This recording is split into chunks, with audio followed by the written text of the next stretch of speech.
Good morning. Hello, everybody. Take a seat.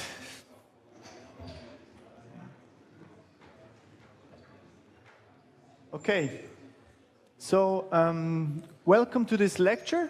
This is the last lecture we have in Control Systems 2 with new topics. As far as planned, we will have just questions next week. And you can submit questions on Piazza. So just upload them and we will select some of them and present them next week. And also then Jacopo will be back. Okay. Today's topic is elements of nonlinear control. So this is, again, a new field. In fact, it's a very big new field, and we will just have a very, very peak little view on it. We will not see a lot. Okay? So let's look at the big picture slide. Maybe quiet up a bit. Still too much noise. Okay. Good. So let's look at the big picture slide. Can you see it?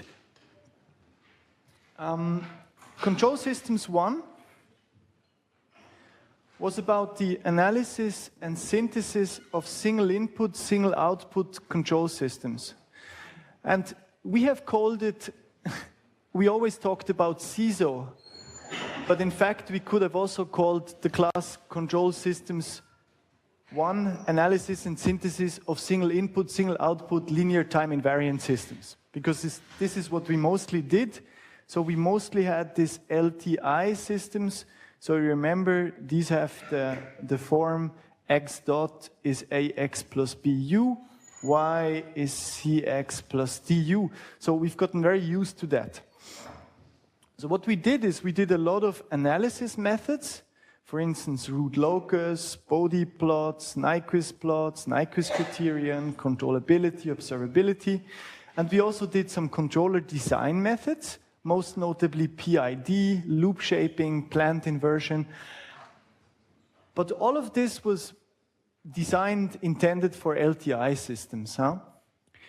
Same in Control Systems 2. What we did there is we did an extension to multiple input, multiple output control. This made a lot of things more complicated. So you remember we had to look at RGA matrices. We didn't have we couldn't divide simply the transfer functions, but we had to work with inverse transfer functions all the time. Then we added singular value plots instead of just looking at the magnitude of transfer functions and so on. And of course, we did also controller design, LQR, state observers, H infinity last week. Again, mostly LTI. So we have still used the same systems, like here, but we just increased the dimension of u and of y. Today, we will look at nonlinear systems. So we will drop this style of system, the linear systems, and we will see what happens in the nonlinear case. And I have two goals for this lecture. One is you have some understanding of what could go wrong in the nonlinear case. And two is you have some understanding of what you could do about it. This is by no means complete. So this is really just a very short intro. There is classes on this, and there is people working only on nonlinear controls all the time. And the goal cannot be that you understand everything, but the goal is that you know about it, and that if you encounter a nonlinear system later on, which might happen, then you know where to look for solutions. Okay? Good. Then let's go on with the recap first. Briefly, last week we did H infinity optimal control. And we remember we were not able to do it in the same style as with LQR. So we couldn't start from this objective function J LQR. Remember that? But we first had to introduce an extended system. So what was the extended system? We had exogenous inputs. For example, the reference. And we had performance outputs.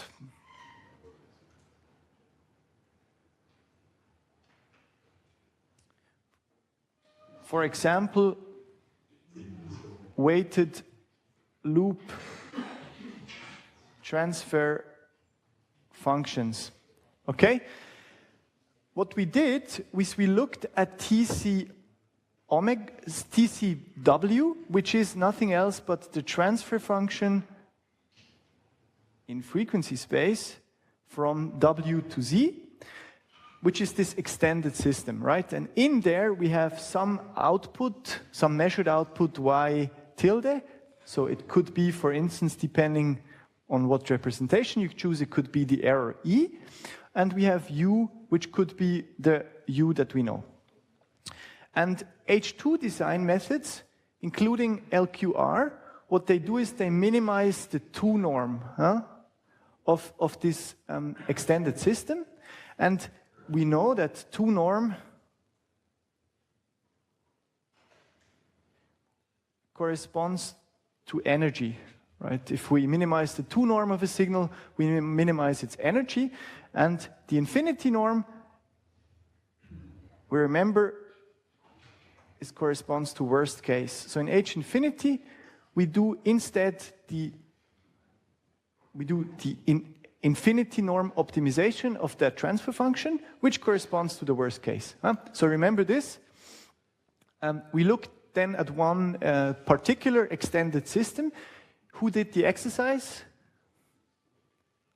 Some, very few. Okay, interesting. Well, if you did the exercise, then you have seen another one of these systems.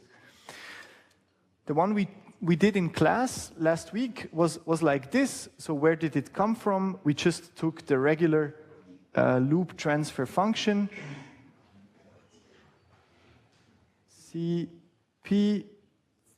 Oh, well, that was a bit small, but never mind.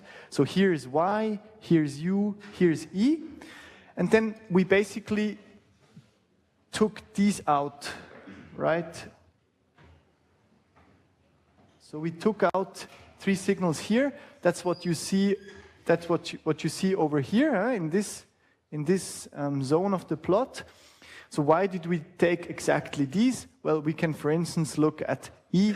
Well, E is R minus Y, which is the same as R minus C applied and P applied to E.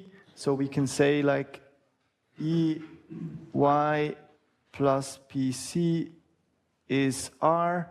So E is equal to I plus PC inverse R.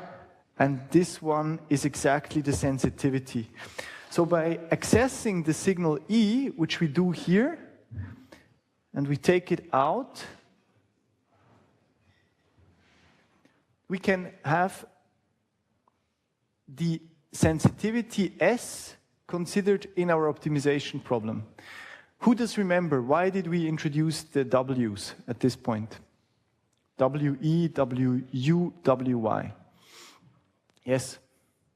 Well, we introduced them that we can have a sensitivity function that defines the maximum at 1 point, but we have a continuous maximum. So we can consider the whole worst case, not just 1 point. Exactly. So basically,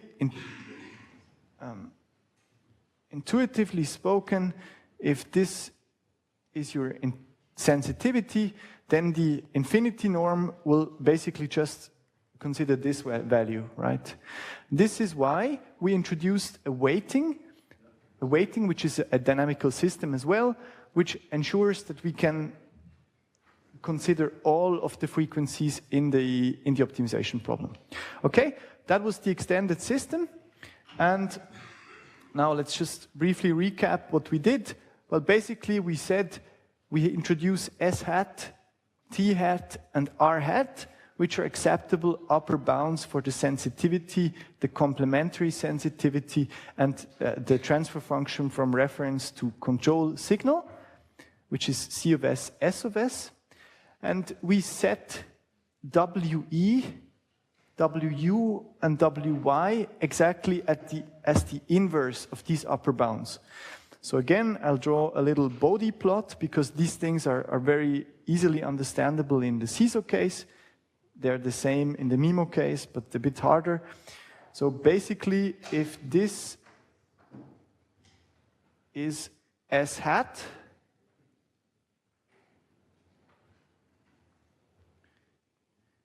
and let's say, let me choose another color. So basically, let's say that this one would be S. Oh, I have to switch back to black. Okay, so we see that in the first row of this expression, what do we have there? Well, we have WE times S infinity, which is the same as WE is S hat inverse, so it's S divided by S hat. And here we are in the CISO case, infinity. And what we see now is that this ratio in the zone here, the ratio is bigger than 1, right? And all of the other places, it's smaller than 1, right? So it means that if we optimize this H infinity formulation and we find a solution for gamma, which is the value here, equals 1 or smaller than 1, then the specifications are satisfied. And basically, what does it mean? Well, with this H infinity formulation, we gain a tool in which we can specify, well, I want to have this sensitivity, this complementary sensitivity, or this upper bound on these functions. Then I can run the engine, the machine, and if it finds a solution that satisfies that gamma less than 1 condition, I'm sure that the specifications are met. And we recall, and you did this on the Ducky bots, the ones of you who did the exercise, we recall that with LQR, LQG, we cannot do that so easily. So basically we can tune these weights on the states, we can tune the weights on the input, so we can say, well, I don't want to have so much error in X1, for instance, the position, the lateral position in the lane for the Ducky bot. But you cannot directly say, well, I want to have this bound on the sensitivity. That's the big difference. Good. Questions here? No? All is clear? Okay. So what we found out then is like this is quite understandable in frequency space. So we are able to design these schemes in frequency space. We can formulate the bounds and it all works out. However, in order to find the solution, the controller C of S that will give us the desired result, we have to run this optimization engine in state space, right? So we need to find a state space representation of this extended system. Good. Well, how would it look like? Well, first of all, we have to see that basically this object here and the same for the other weight functions are dynamic systems. So being dynamic systems, they are not memoryless, so they need memory, so they need a state. So I have to introduce an XE dot. I have to introduce an equation that takes account of the development of that state, right? So then I have, for the extended system, I have the original states X dot plus other states for my weight functions. And I try to put everything again in an LTI formulation. Now, how would you compute that? So we briefly try for XE dot. So XE dot, what is it? Well, basically, oh, I forgot to mention that. Sorry. Okay. So basically, the first step that you have to do is you have to find a state space representation for all of the unknown blocks, right? So we know the state space representation of this process P, but we don't know it yet of this, and of this. So we have to solve a realization problem.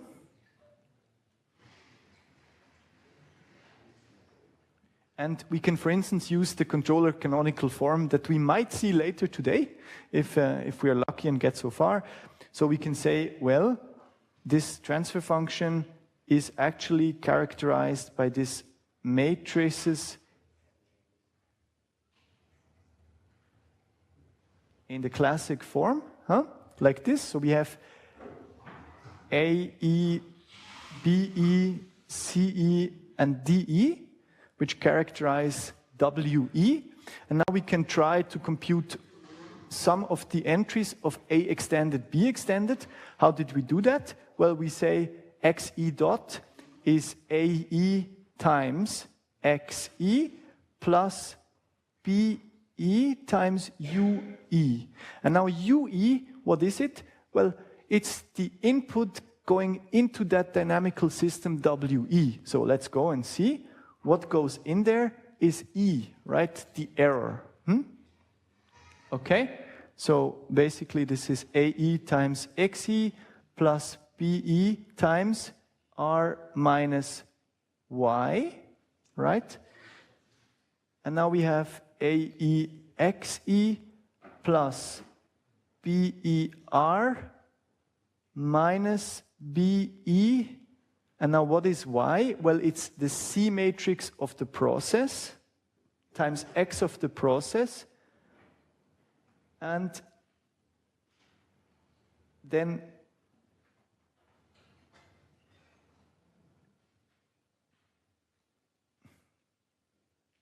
plus the feed-through of the process, which is D. So now we see that we have a formulation for XE dot, which only depends on XE, on R, on X, and on U. And we see, like, we have XE dot here, we have XE there, we have R, which is the same as W in our case, which is here. We have U here, the control input, and what else? X here. So now we basically have found one row of this extended system, and we can repeat all of that process. Then we get the big matrix A extended, B extended, C extended, D extended, which is what you would feed to the solver. Okay, questions here? No? All good? Perfect. Then let's quickly recap the steps. Don't forget, this is a very powerful design method, so H-infinity will be able to give you very good results in the MIMO case, and that's not, well, that's something to be happy about, because it took quite some years to get there. This is not very, very new. However, you will easily get lost in the design process if you don't make sure that you take really good documentation and make sure that everything is well set up, because there's a lot of steps, right? You have an extended system, you have the weight matrices, you have to get to the state space representation with the realization problem, you have to solve it, implement it. So that's why we just repeat quickly what you have to do. First, have a model of your plant ready. You need to know what's the measured outputs and the control signals. And have a look at the model. Right. Remember, last time we did look at this servo model with the root locus method, and we saw, well, this is a challenging problem, because if I increase the gain, I have to increase enough to have a stable system, but if I increase too much, then I lose stability again. So I have just some zone of stable gains. So we saw, well, this is not easy, and we could figure that out with just one plot, one little root locus drawing, which you can do on the back of an envelope. So it's really important to do this. Then choose the implementation for your extended system. So basically you have the transfer function in frequency domain. You see what do you want to have considered in there, just the sensitivity or other things as well. Then you choose the weight functions. And finally, you find the state space representation of the extended system, which is a big matrix.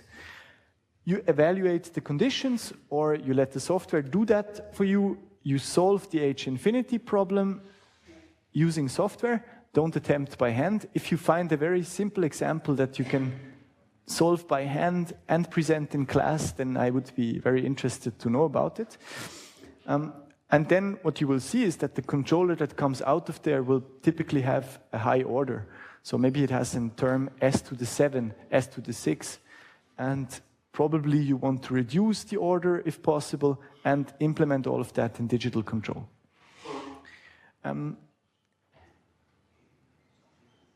Good. Questions? H infinity? No. Good. Then we go on and we start with the new exciting topic. And I think to me what's so interesting about this is that right now we go back a long time in history, and we go and challenge some very fundamental assumptions that we did a long time ago. So we go to Control Systems 1, Lecture 2, Slide 16, so very much in the beginning. And there we had these dynamical systems. X dot of t equals ddt of x equals this function f, which is a function of x and u. And we have y, the output, which is this function g of x and u. So remember, now back then, this f and this g were general. So we just said, well, this is a dynamic system. The change in state depends on x and u evaluated at some function f. What we did then is we said, well, we basically just consider ax plus bu, so CS1. So f was just ax plus bu, and g was cx plus du. And we said, well, we will look at this case and we'll understand it very thoroughly with a lot of analysis, a lot of synthesis methods. We even derived the solutions of these differential equations. But we neglected that f and g could be nonlinear, right? If f and or g are nonlinear, then it's a nonlinear system. Now, the question for today is how to handle that. Well, first, let me state, nonlinear systems can be very complicated. So you can have a very big headache for this. And the reason is actually very simple. So if we look at all the different systems that we can have, let's say we have LTI here, and we have linear time varying there. So these are just two small areas of all the possibilities that you can have. And everything out there belongs to the nonlinear space. So while LTI and LTV are very precisely specified dynamic systems, so you see, the only thing we can change is the matrix A, B, C, D. That's it. Nonlinear is just everything else. So it's everything which is not linear. And of course, this makes it clear immediately that it's a big topic. Okay, good. So then let's start first with the common approach. What's interesting is that the linear methods work very well for nonlinear systems in many cases. So you might have a nonlinear system. By the way, the ducky bots where you designed controllers are nonlinear, and what you do is you linearize it at an equilibrium point. You have a local linear system, and you do a linear controller design at this point, and it works well. So you did linear controller design for the ducky bots, first CISO, then MIMO, now again MIMO, and almost all of you managed to get the task done. So formally, what is it what we do? Let's just recap this briefly. We have this nonlinear system here. And an equilibrium point is a point xe ue such that f of xe ue is 0, right? What does it mean? So this is the same as x dot. So x dot is 0, so the derivatives are 0, so the system is static. It stays in that point. So we choose an equilibrium point, and then we linearize the system. So we introduce new variables called delta x, which is the distance from the equilibrium point. So delta x is x minus xe, right? And then we have a dynamic system, delta x dot equals a delta x plus b delta u. Delta y is c delta x plus d delta u.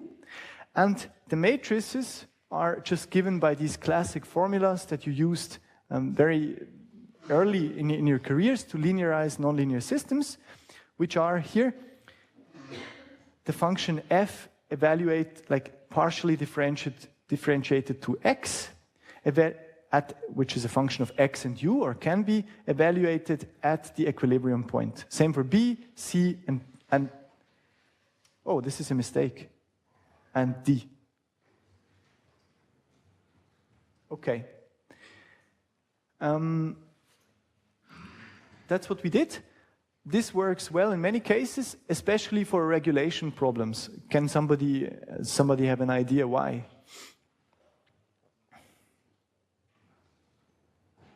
Recall, what is the regulation problem? Somebody. Yep. Exactly. So we have one operating point, and we want to stay there, right? And we want to, for instance, if a disturbance is entering, we want the system to get back to that point in state space. For instance, cruise control. Driving at a constant speed, some wind is coming, and you want the car to maintain that speed. Now, of course, we stay close to this equilibrium point, and it's obvious that the linear method will work well, because the linear system that we have here is a local approximation of the nonlinear system, and we stay in a very close neighborhood if the controller performs well. Okay. Today, we don't look at the cases where this works well, but we try to look at the cases where it doesn't work well. And I've prepared a little example for you, and that we will see. We will revisit it through the class several times. And I chose this example because, first of all, I sometimes like to dive myself. And secondly, because I was once working on such a system, a diving robot, and I was not happy with the performance. So I did PID controllers for it, and it failed a few times, and I wasn't able to get a very good controller for it. So today I want to use this example to show why, and to also propose what could be done to have a better controller. Very briefly, we just assume that we have a little tube where we can control the airflow into the robot. Of course, it's the very same if you have not this tube, but an air tank with pressurized air on the robot. But I just want to make sure that we don't have limitations that we need to take care of. We neglect a lot of things, including the forces of this tube on the robot, the lateral dynamics, frictions in the water, and so on. What we do care about is the depth, d, so how far am I diving? We have a volume here of the robot, so we can blow it up like bigger or smaller to control the buoyancy. We have an amount of air which is inside this tank. We have a pressure at where the robot is, and of course we have G and so on. Is the system clear? I don't want to go into the details, but that's what it is, robot that should go diving. So we have to, of course, do some modeling, and what we do is, well, simply we do an impulse conservation. Here, mt dot dot, so the acceleration in depth is, what is it? Well, we just look at the forces So we have the gravitational force, and we have the buoyancy force. The gravitational force is acting down, and the buoyancy force is acting up, and it's exactly the amount, like it's exactly the corresponding to the weight of the water that our robot takes, right? That was not a very brilliant English formulation, but I think you understood what it is about. Well, then, of course, we know that the pressure changes, and those of you who are diving know that. We have here, one atmosphere at surface, which is more or less 1 bar. And then at 10 meter, we already have 2 bar, and at 20 meter, we have 3 bar, and it increases rapidly. We can use this Pascal's law to compute this, and finally, we assume that we have ideal gas inside the air bubble of the robot here, which we can use to calculate the volume V. So let's see, where is the nonlinearity coming from? Well, basically, we can see that d dot dot, I take the first equation, is G minus rho G divided by m, which is the mass of the robot, times V. Exactly. Which is T Rm n divided by P. Now, what are the states? Well, of course, D is a state, right? Because this is a reservoir of energy, of kinetic energy. N, the amount of air, is a state, the amount of air in the tank, and the pressure. And what we see now is that P is, we have N divided by P. So this is exactly where the nonlinearity is coming into place. Okay, so let's move on. What did I do? Well, I chose states in a clever way. So we have x1 is this. What is it? It's exactly the pressure at the position of the robot. x2 is the depth velocity, and x3 is the amount of air. If we put everything together, we get this system. So x1 dot, x2 dot, x3 dot is a few constants, and then here a function of x. And we see that x1 here is below this, it's x3 divided by x1, so this is nonlinear. Let me put this here. So this is what we don't like. Good, so we assume that we operate in the range 0 to 100 meters, and that we can measure x1, the pressure. That's a reasonable assumption, because we can just have a pressure sensor there. The first thing that we do is we try to find an equilibrium point. So we say that 0 is equal to C1 x2 equilibrium, C2 minus C3 x3 equilibrium divided by x1 equilibrium, and 0 plus 0, 0 alpha u equilibrium. So what did we see? Well, we see from the first equation that x2 equilibrium has to be 0. Clear, because otherwise the robot would be moving. We see from the second equation, or from the third equation, that u equilibrium also has to be 0. And from the second equation, we see that there is a condition of on x3, x1 that needs to hold in the equilibrium. So we set x1 equilibrium just as the equilibrium pressure, wherever we want to stay. And x3 equilibrium would then be C2 divided by C3 PE. So this is an equilibrium point of the system, and of course we see that depending on PE, we can have a lot of different equilibrium points. And whoever knows diving knows that this is the case. You go to some depth, you change the amount of air that you have on your body, and then at some point you will stay floating, which is when you have reached the equilibrium point. Is the model clear? I was a bit fast, but I think it's good for you to see what nonlinearities can practically mean. This is why I want to go through the effort of explaining this model, although this is not a system modeling class. No big questions, unclarities about the model? No. Okay. Then let's start. let's look what can happen. What we do is we say, I think this is reasonable. We choose the equilibrium point in the middle of the operating domain. So let's say this is the surface, here is the ground of the sea, and we just linearize in the middle. So this would be 100 meters.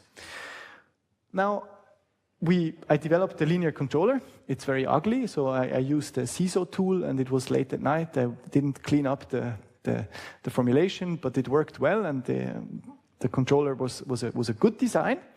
And now what we do is we have a disturbance which is acting on the robot. So this is just a water current, right? It's running there at 50 meters. Water current is coming. And you see, we are running at 50 meters. Disturbance is coming. Controller reacts and brings the robot back to 50 meters easily. I take the same controller. I move the robot to 11 meters. And what will happen is that the disturbance is coming. And you don't see it, but we have oscillations that grow, and the robot will become unstable. So basically, your linear design that you did for some point in the operating domain works very well at that point and close by. But if you go closer to the surface, you'll start to oscillate, and you will surface in an uncontrolled way. And of course, this is not what you want. Okay, this is an example of what can go wrong. And we will now formalize this a little bit and look at more specific examples. So, first of all, what changes in nonlinear systems? We remember this old definition of the equilibrium point. Are there questions? No? Okay. We remember this old definition of the equilibrium point. What is it? The system is stable if for each epsilon there is a delta that satisfies this condition. What does it mean? Well, it means you give me an epsilon, which is a length. Then I can choose a delta, and if the initial condition is not more away than delta, so x0 is not more away than delta from the equilibrium point, then for all times the system will stay closer than epsilon to the equilibrium point. So we will see examples, but remember this is definition: unstable if it's not stable, asymptotically stable if it is stable, and the delta can be chosen such that everything converges to the equilibrium point. Those are the formal definitions. You've seen them in Control Systems 1. I don't want to go into too much detail here, but what you should remember now is that for linear systems, we had the fact that asymptotical stability, if and only if, the eigenvalues of the matrix A are strict, the real part of this is strictly less than 0. So if we are in the complex plane, if the eigenvalues are here, then everything is fine. Now, what you see is that in this condition, we don't have the equilibrium point itself. So it means that we got used to the fact that the stability of an equilibrium point doesn't depend on the point itself. For nonlinear systems, it does. So we cannot just do a global stability analysis. We have to look at each equilibrium point. What is an example? One example that you all know is, of course, the frictionless pendulum. I guess all of you have derived this equation of motion here. So phi dot dot is minus g over L sinus phi. We have the states x1 is the position of the pendulum and x2 is the velocity of it. So first of all, we know that the equilibrium point here, which is this one, is stable, right? If I have the pendulum down here, I take it a little bit out, it will stay close to that equilibrium point. However, the other equilibrium point, which is up here, which is also an equilibrium point, is not stable. So the pendulum will not stay at this equilibrium point. And typically we see that very nice, and there are categorizations of what type of equilibria you can have. We see this very nice in the phase portrait. So what you see here is a phase portrait. What is it? Basically, we take an initial point, x of 0, and then we compute the solution of the differential equation. And then we take another one, and we compute the solution. And we keep doing that until our plane is sufficiently densely filled with these lines. And we can see how the solutions of the differential equation would move in state.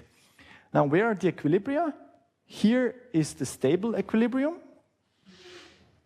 And here is the unstable equilibrium.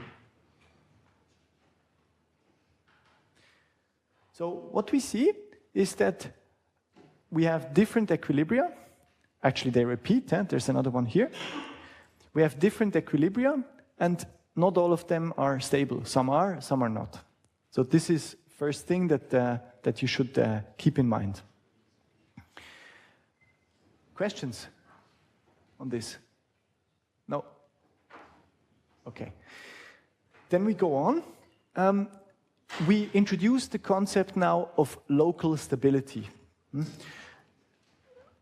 If x equals xeq is an equilibrium point for the nonlinear system, x dot equals f of x. We take some domain, and it has to, like f is continuously differentiable in this domain, and xeq is inside the domain D, and then we compute the classic matrix, so the matrix we also use in the linearization process here. And then xeq is locally asymptotically stable if the eigenvalues of this matrix are have real parts strictly less than 0. And it's unstable if one of the eigenvalues has a positive real part, at least one. Okay, so what does it mean? It means that local stability can be evaluated for nonlinear systems as in the linear case. We got used to the fact that local stability is the same as global stability in the linear case. This is not the case in nonlinear systems. So we can have local stability, but it doesn't mean that we have global stability. Okay? Let's look at an example. So we look at this function here. X dot is x times x squared minus a squared. Let me finish this slide, and then you can have the break, okay? X dot is f of x, is x dot times x squared minus a squared. A is a real. What do we see? Well, first of all, xeq equals 0 is an equilibrium. Why? Because then x dot is 0 times 0 minus a squared, which is the same as 0, right? So f of x eq is 0. Of course, so then, okay, this is an equilibrium. Now let's look at the local stability analysis. We take this A matrix. So what is it? Well, A is df partial x of x, x equals 0, which is what? Well, which is simply, I need to use the product rule, so it's x eq squared minus a squared plus x eq times 2x eq. So we see that the second term goes to 0, and the first term stays and is minus a squared. Now, of course, we see that the eigenvalue of that matrix is negative and real. We see that from here. And so we know that the system is locally asymptotically stable at this equilibrium point. Now, let's look at the phase portrait. So what are we doing? We plot x and f of x here. And what are we seeing? Well, first of all, if I have a point here, then x is bigger than 0, and f of x is smaller than 0, so it will move in that direction. So here, we move in this direction. If I take this point here as an initial condition, I have x smaller than 0, f of x bigger than 0, so I will move in this direction. Same here and here. If I take this point here, then I have x bigger than 0, but f of x also bigger than 0, so I will move in that direction. Here I have x smaller than 0, f of x smaller than 0, I will move down here. So we see that I plotted here values of a which get smaller and smaller. So the green is 0.12, then we go to 0.08. And what we see is that I plotted now for the blue curve. We are stable in this interval, minus AA, right? And we see that if A gets very small, the interval can become arbitrarily small. So it means that I have local stability, but if I just change my initial condition a little bit and I start outside of the interval, I go unstable. So this is just one example that shows that if you have local stability in a nonlinear system, it doesn't mean that in practice you will be happy with the behavior. It could go unstable very, very quickly. Okay, questions? Any questions? Who has understood the concept so far? Okay, most, very good. Then we do break until 17, and then we can go on. Good. Any questions? Who did not understand something? Okay, no questions? Good. Well, then let's start again from here. Region of attraction. So we saw that for an equilibrium point, there is a neighborhood where the solutions of the differential equation converge to that equilibrium point. And if we leave that neighborhood, in that case the interval minus AA, then we will diverge. So the solutions will go to another place in the state space. More formally, this is defined like this. So if XEQ is an asymptotically stable equilibrium point of some dynamic system, where F is locally Lipschitz, this is a condition on the slope of the function, then the region of attraction is defined as follows. It's all the points x0, so all the initial conditions such that as time evolves, the solution of the differential equation, which is x of t, converges to the equilibrium point. So straightforward, we have some domain, we have some x EQ in there, and this point here, x01, is fine because we converge to the equilibrium. This point here is not in the region of attraction because it just goes somewhere else. Okay? This is something very important. If you design a nonlinear system, you might be interested to know what the region of attraction is, because if your controller doesn't manage to keep the system inside that region, then you certainly are running into trouble. Okay, so we've seen that the local stability concept is not so useful anymore, and there's a lot of difficulties that happen in nonlinear systems. The question is, what stability concepts would you use? Jacopo already presented this. The answer is Lyapunov stability. I just put it here for information. The key idea there is that you define a function v, which is strictly decreasing towards the origin or towards the equilibrium point, and that goes to infinity when you go away from it. And then if you can find such a function, you have stability. Well, where does the f come into play? For those who wonder, v dot is d dt v of x, which is simply dv dx times x dot. What is x dot? Well, it's f of x. That's where it comes into place. Huh?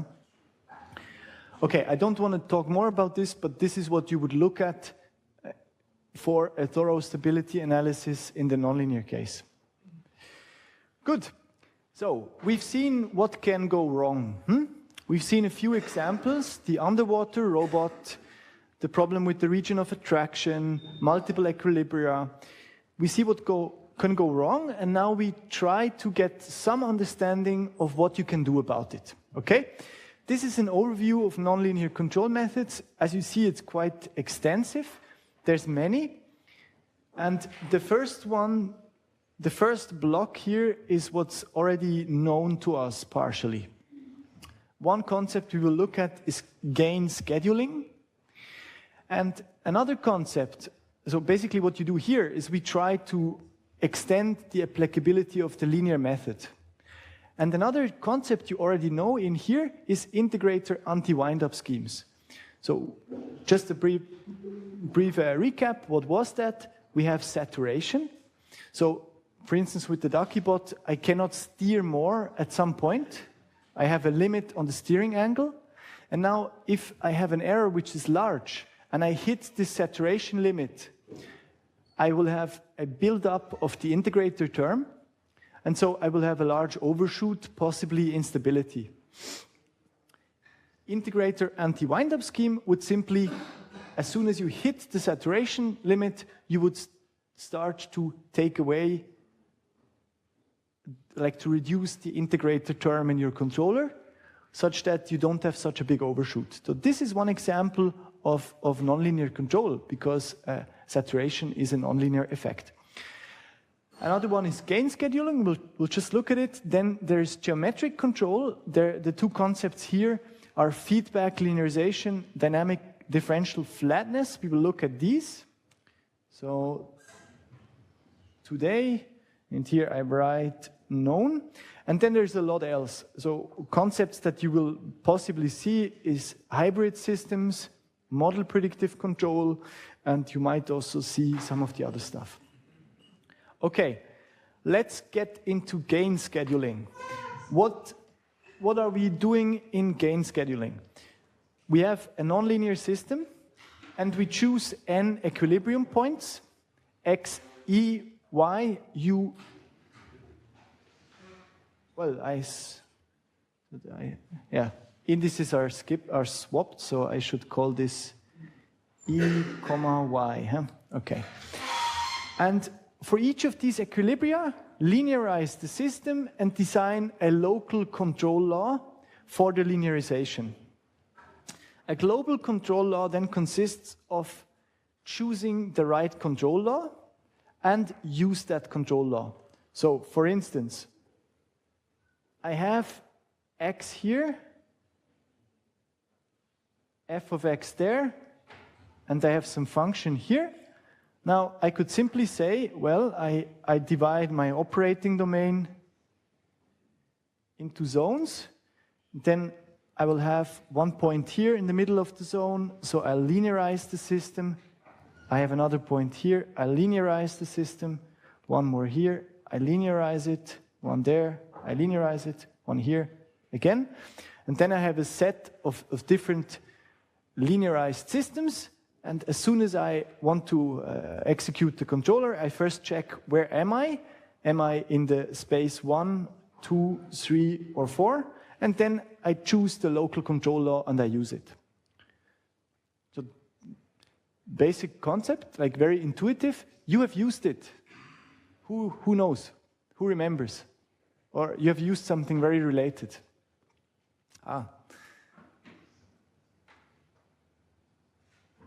Anybody? You know this. Where have you seen it?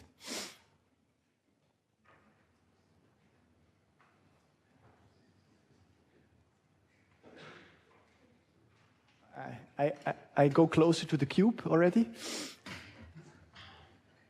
Anybody saving the class? Come on. It cannot be so many places. Huh? Where have you seen that?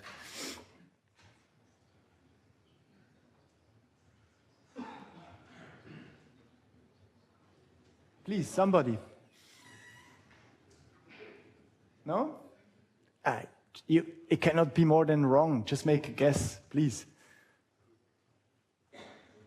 Yes. In the seesaw? Where exactly? Could be?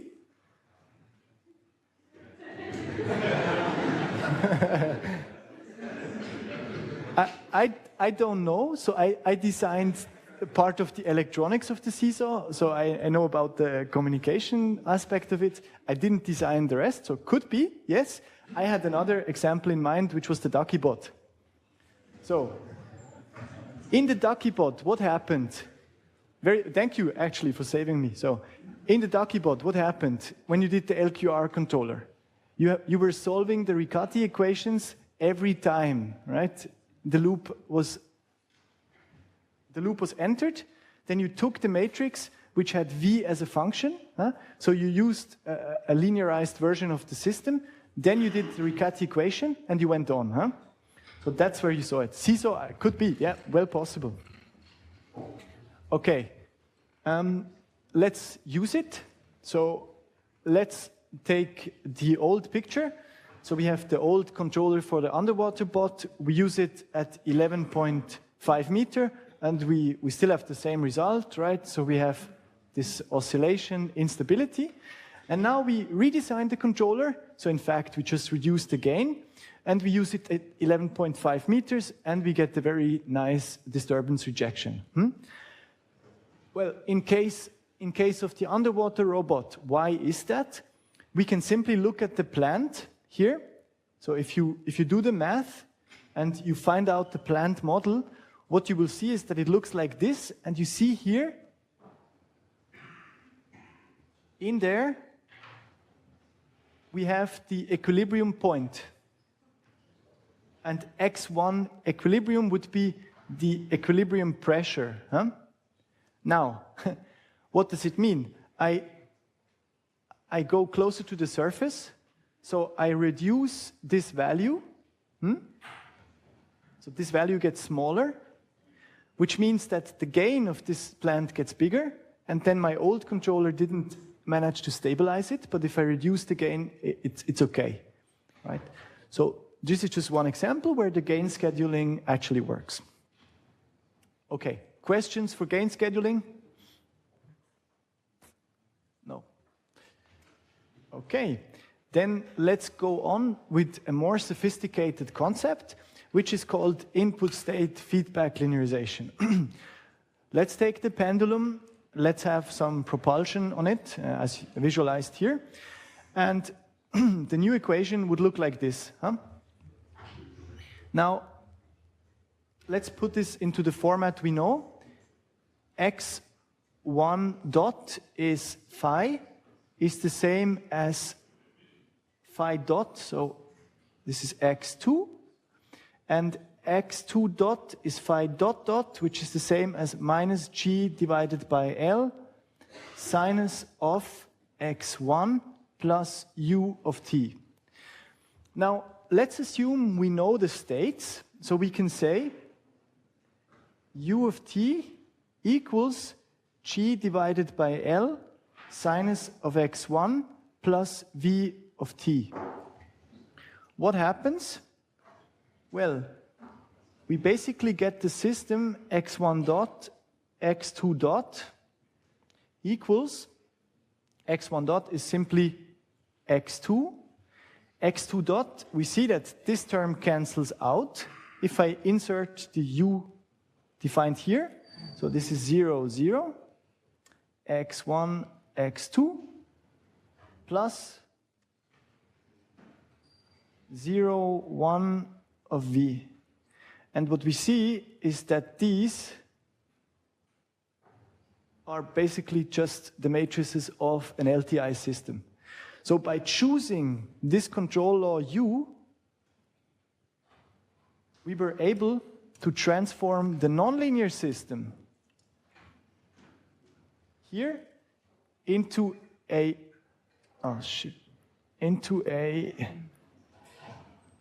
linear version down here. Is that clear? By the way, just concerning before, it turns out like these questions, where have you seen, can always be answered with on the Dakibot in this lecture. So just as a side note. Interesting. Okay. Same here. So we have another nonlinear system. x1 dot is x2. x2 dot is this nonlinear function here. And you already see what happens. Well, we choose u of t, just 1 divided by x1 squared plus 1 times c, times another function v of t, which is our new control input. And if we do that, we get x1 dot, x2 dot is what? Well, simply x1 dot is x2, so 0, 1. x2 dot, we plug in this, we see that this term cancels out, so it becomes 0, x1, x2, plus 0, 1, v of t. So again, we've chosen a particular control law here, which enabled us to make our nonlinear system to reshape it in a format which is linear. Questions on that? Is the basic concept clear? Yes? How do you decide when you look at the plan of the system if linear control will work or if you have to decide on So I understand correctly, the question is not directly related to these 2 slides now, but to before. Okay. How would you see that?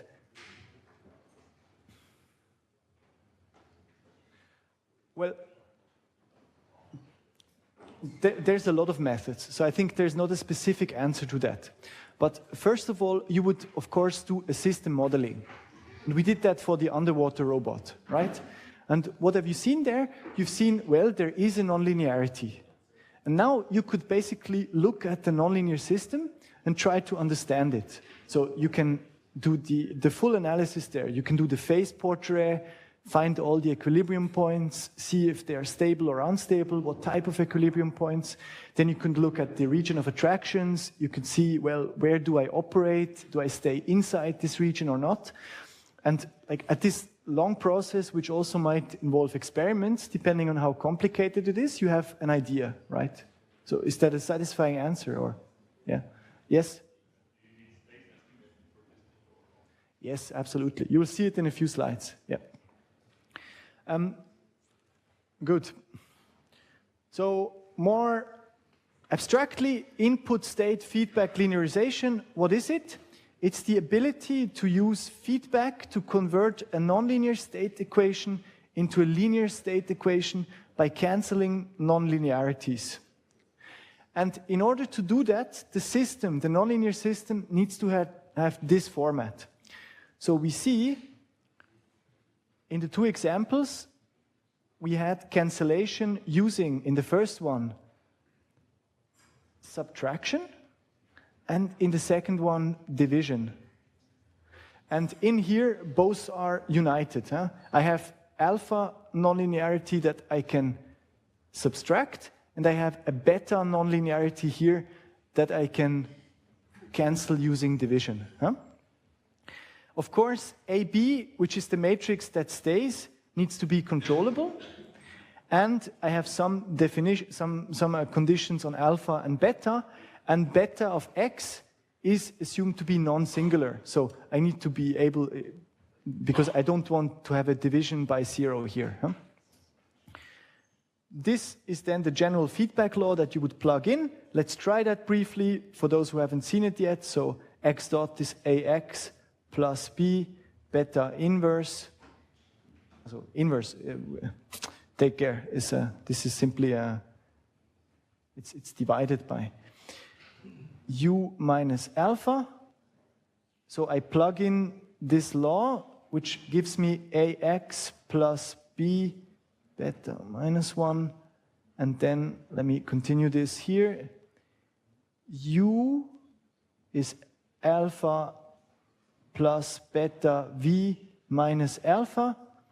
So I see the alpha cancels out. I have beta to the minus 1 times beta. So it gives me ax plus bv, which is this. And if AB are controllable, then this system will be controllable too. This is the abstract version. And now this was your question. What would it look like? What would it look like in an implementation? Well, this is the control loop that you already know. And if we do input state feedback linearization, what we would do is, well, we have a linear controller here that outputs the V value. And we feed that into this term, this nonlinear term of U that we've defined. And of course, we need X, the state here, which is not accessible. So I have some sort of state estimation that feeds X hat into this function. So this is what it would look like. By the way, we've looked at linear state estimation. And of course, there's also nonlinear state estimation, which you might need to use in this case. Okay, so this is the concept of input state feedback linearization. For those who are interested, remember at the very beginning of the slide, of the lecture, we had x dot equals f of x and u, y equals g of x and u. So now we look at a nonlinear f. Of course, you could also have a nonlinear g. And in that case, there is a similar theory, which is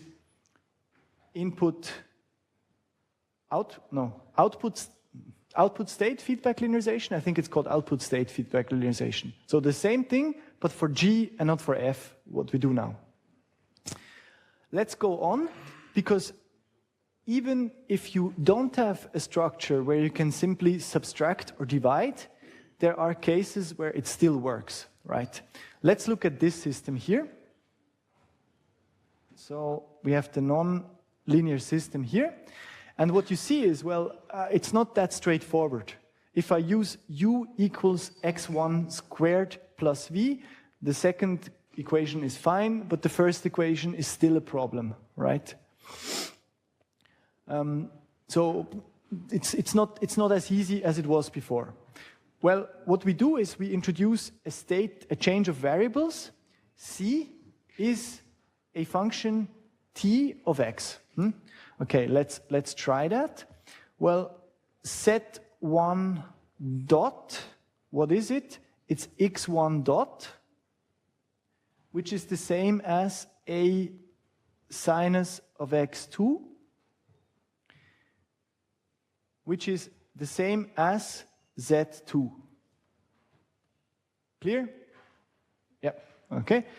Z2 dot is, well, this expression here differentiated, which is a cosine of x2 times x2 dot, which is the same as a cosine of x2 times, what is x2 dot? Well, it's minus x1 squared plus u.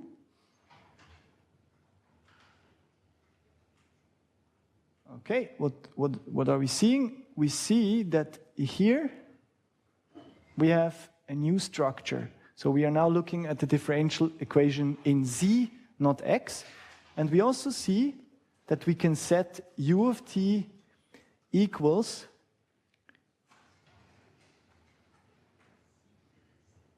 v of t divided by a cosine of, x2 plus x1 squared. Okay, if I do that, I plug it in, the x1 will cancel, so does this one, and then I will again have a system c1 dot equals c2, and c2 dot equals v, which is just what we have seen before. Now, take care. Here we have the problem you see it here in the control law that I want to make sure that this is not 0. It should be well defined. So this input state feedback linearization works only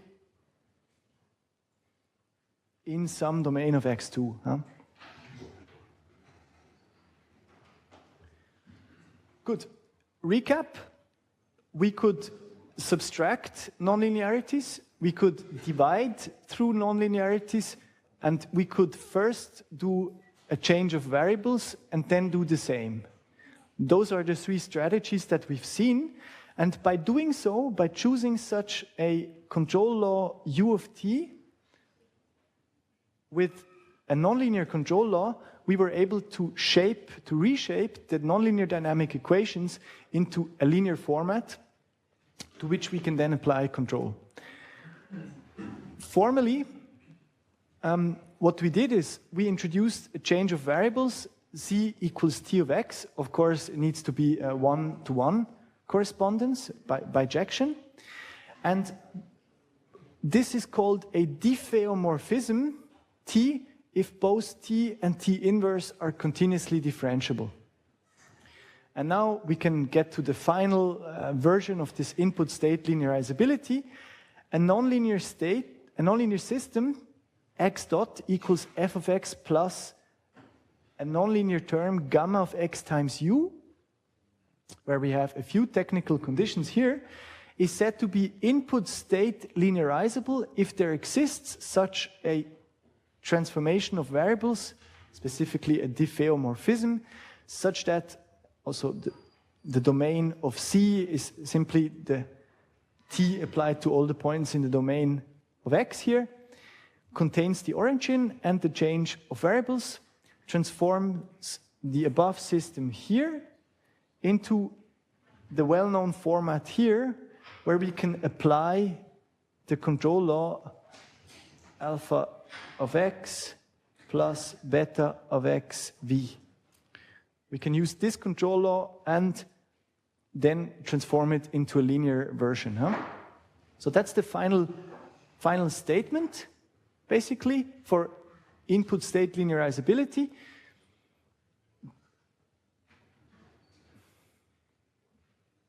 Nothing to add, I say.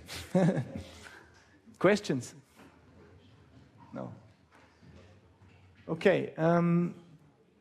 Good. Then let's look at this in our little submarine example.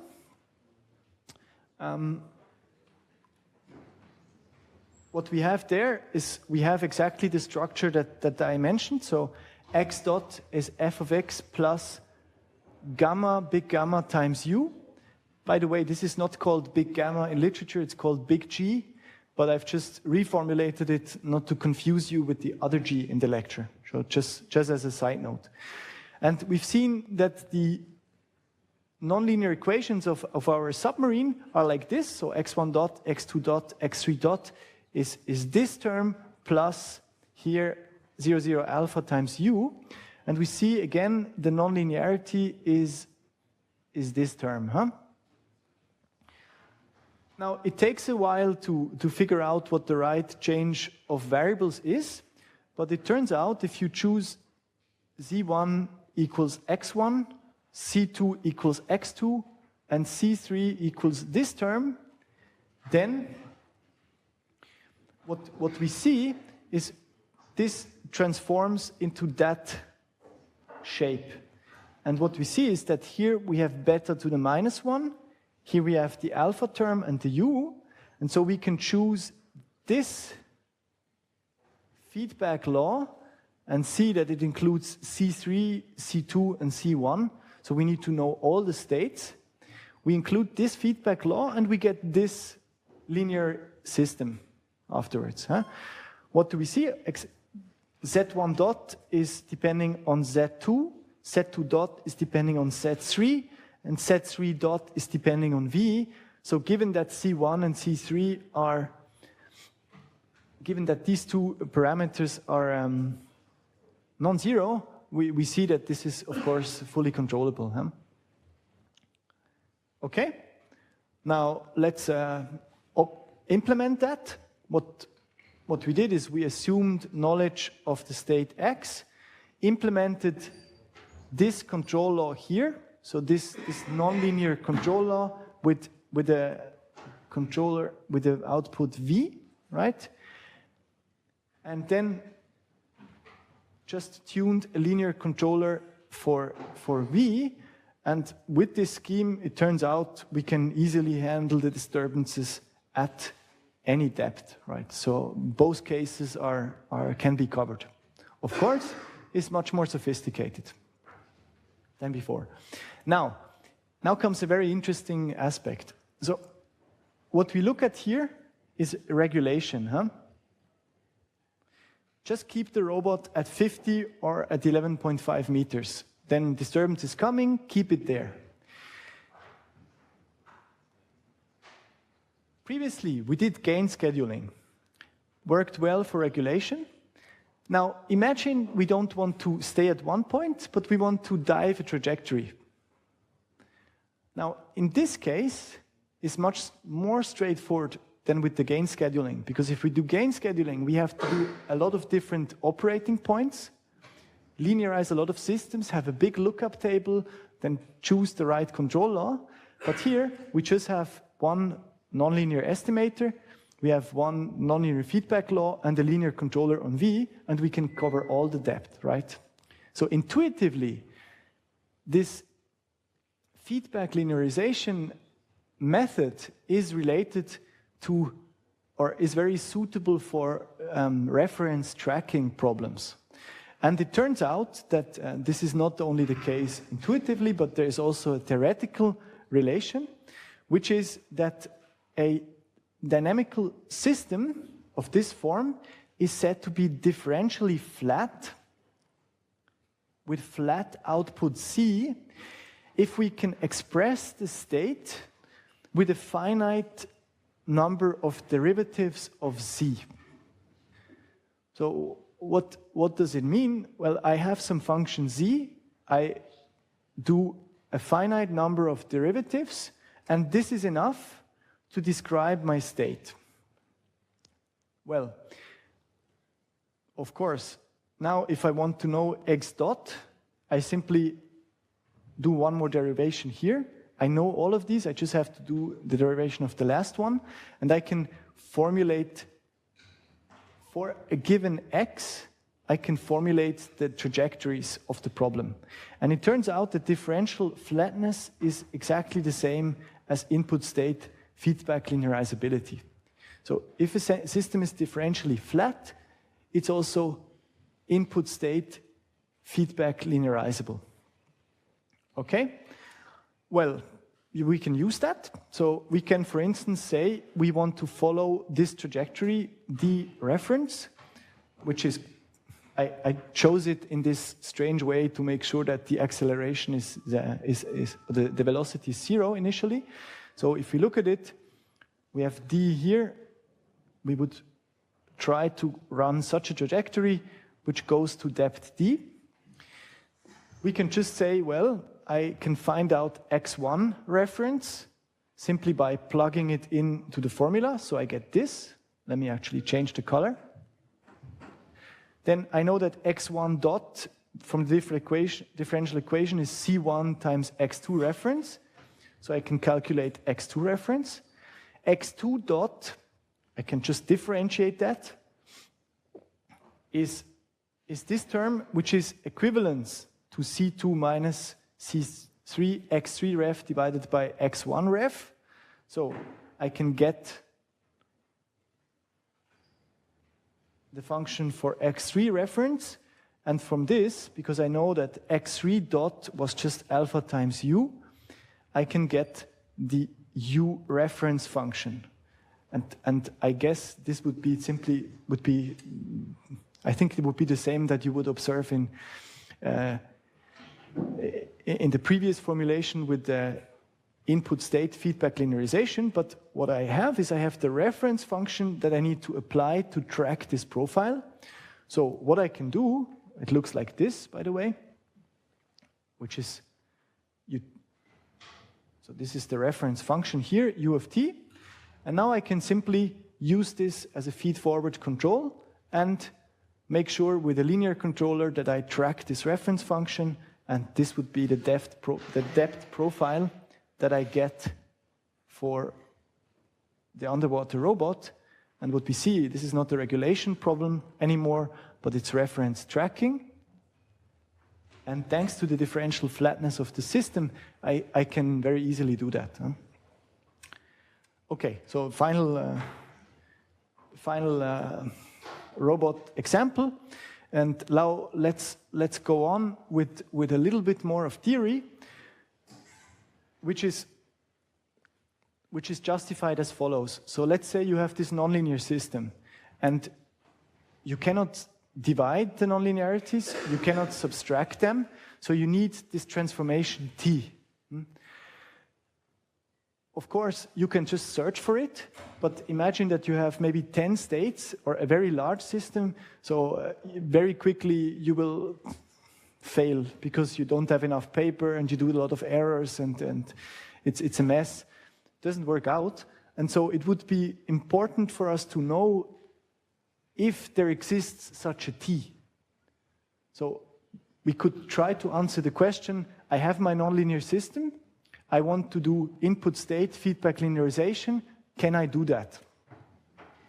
And it turns out there is an answer to this question. So when can we find a transformation Z equals T of X that brings the nonlinear system into the feedback linearizable form? So we have here the nonlinear system, which is not the right form. And we have here the version with C dot, which is the right form, so we can apply this. So this is okay, so we can just apply U equals alpha of X. Oh no, oh, it's good. I was very much afraid yesterday because I was working on the slides, and then suddenly the tablets started lagging a lot, and it was hanging itself up after 5 minutes regularly, and I have no clue why, but today it works, so that's good. This is what happens when you don't work with Linux. But, yeah.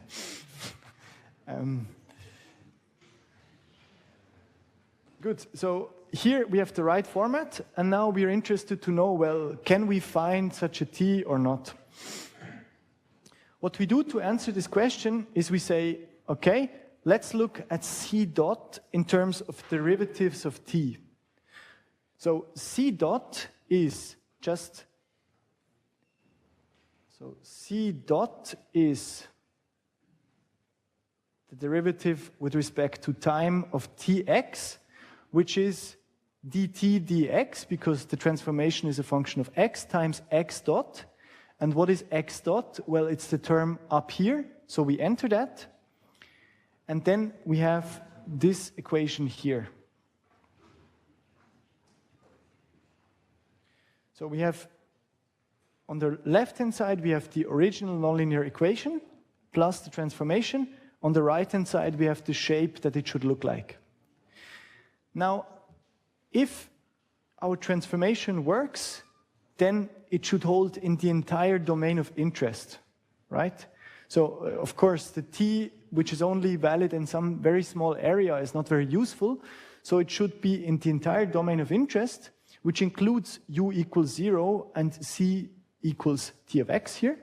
So we set this, and if U is equal to 0, what happens is that this term goes away, so does a part of this term on the right-hand side. So what's left is, on the left-hand side, this, and on the right-hand side, we take this part, we substitute C with T of X, and then here, we see that this goes away, the alpha stays, so we have this, So this is the case U equals 0. So we know that this now has to hold, right?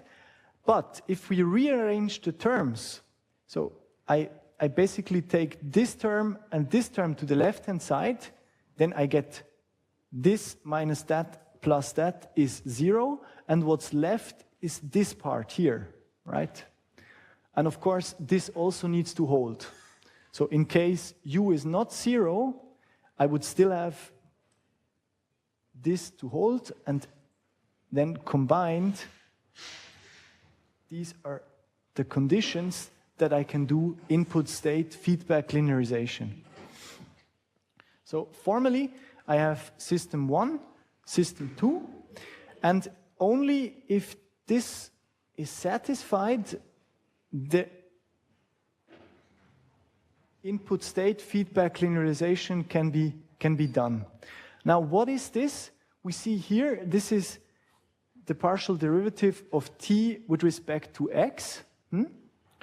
And of course, so dt to dx is the same as dt1 to dx1, dt2, dx2, go on, and here we have dtn to dx1.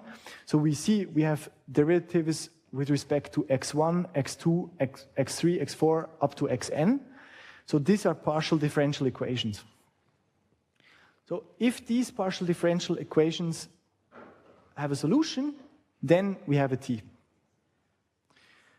Okay, well, this is still not much better because these are complicated expressions, and if I have a large system, how would I evaluate them? And I want to finish the class with just one little example. I wasn't even sure if I have time, but actually this turns out to be quite useful in more specific problem instances. So for instance, if we choose the case where we have only one input, so this includes, for instance, CISO systems, then we can actually bring these equations into a format which is much more useful. How? Well, first of all, we see that this map here is not unique. For instance, we could say, well, we just do a linear transformation like we did in Control Systems 1. So we introduce xi, which is mz, with just a matrix M. So, okay, basically what I have then would be, so for instance, on the left-hand side, I have a C, which is equivalent to M inverse times xi. And now I just take this to the other side, and then here I get the same. So I have new matrices A and B. Let's call them A and B tilde. I have the same structure, not in variable C, but in variable xi, and I have new matrices A tilde, B tilde, right? Clear? Is this clear? This is not so easy, but I think, who has not understood that? Okay. Now, we can, M, as long as it's invertible, I can choose anything, right? And we know from Control Systems 1, there's certain transformations M which are particularly useful. So one of them that we saw is the one that transforms our system into a diagonal form. So we've seen this transformation. We've also seen that there are such transformations that bring the system into a controller canonical form. This is one way of solving the realization problem. We saw it in Control Systems 1. And basically what we have is, if we choose M such that we bring the system into controller canonical form, we get such a transformation. We can like choose such an M, and then here is, so this is A tilde, B tilde, C, D, C. I would get this format here, which has such a shape, non-zero terms here at the bottom, and such a B. Simply the controller canonical form. I know this is hard to see now if you don't have it present. Trust me, this is exactly what you did in Control Systems 1. And now, if we do that, we get MAM to the inverse, which is this term here, and MB, which is this term here. We get them exactly like this. And what we do is we further split this into a matrix AC, which has zeros here, and this gamma transpose term multiplied with BC. So this is like a column vector multiplied with a row vector. So this is a matrix which has all of these entries at the last line. So we can break it up like this. We can take this term here, put it to the nonlinearity, and just keep AC and BC. Okay. A lot of bookkeeping, it's not that complicated. If we do it, we see that we have this format with such an A and such a B. And if we plug all of this in, we see that here, 0 times T1 plus 1 times T2 is what's on the left-hand side.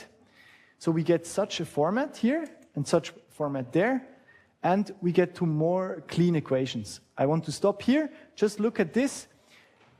We have partial derivative of T1 with respect to x times f of x is T2, T3, Tn.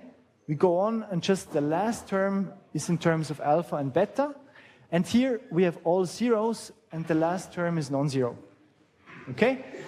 You will solve such an example in the exercise or on yourself because it's in the slides. And that's all for now. Have a nice weekend. Thank you.